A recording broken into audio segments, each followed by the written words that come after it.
और उस पैसा को क्या कर रहे थे?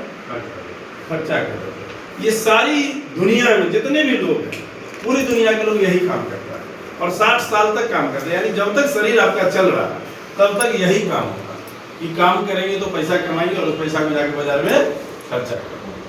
पूरा लाइफ यही चलता है।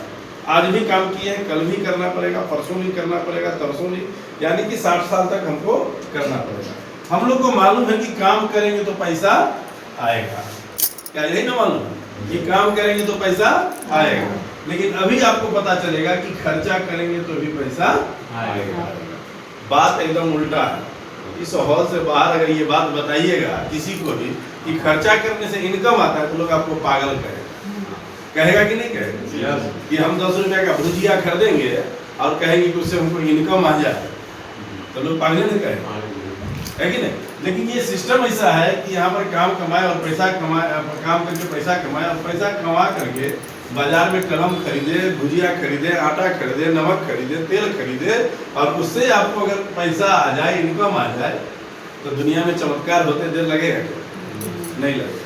थोड़ा सा समझते हैं हम लोग। पहले ट्रेडिशनल बाजार का मतलब होता है परंपरागत बाजार, दादाजी के जमाने का बाजार, जहाँ दादाजी खरीदारी किए, पिताजी किया, तक हमने की। उस बाजार व्यवस्था में जब हम जाते हैं तो हमारा नाम चाहे जो भी हो घर पे, उस बाजार में हम लोग को क्या नाम हो जाता है? कस्टमर, ग्राहक, है कि नहीं? ग्राहक जो है पैसा कमाने के लिए कोई भी काम करता है। कोई किसान है, कोई डॉक्टर है, कोई इंजीनियर है, कोई टीचर है, कोई बिजनेसमैन है, कोई मजदूर है। हर आदमी अपने अपने ज्ञान के हिसाब से, अपने अपने स्तर के हिसाब से काम करता है और काम करके जब पैसा कमा करके बगल के खुदरा दुकान पर जाके खर्च करता है। कहाँ खर्च करता है? खुदरा दुकान पर। खुदरा दुकानदार घर में सामान नहीं बनाता है, वो कहाँ से लेके आता है? वो होलसेलर से लेके आता है। होलसेलर वाले भी घर में सामान नहीं बनाते हैं। उससे जो बड़ा होलसेलर होता है, जो जिसको कहते हैं डिस्ट्रिक्ट डिस्ट्रीब्यूटर, जिला एजेंसी, वो वहां से लेके आता है। जिला वाला भी घर में नहीं बनाता है, वो उससे ऊपर का जो एजेंसी होती है इसको कहते हैं CNF, केयरिंग एंड फॉरवर्डिंग, यानी राज्य स्तरीय एजेंसी, पटना में होता है। हर सामान का जो है सबसे बड़ा स्टॉकिस्ट कहाँ होता है? पटना में होता है। वो एजेंसी होता है और ये एजेंसी वाला भी घर में नहीं बनाता है। सामान कौन बनाती है? कंपनी।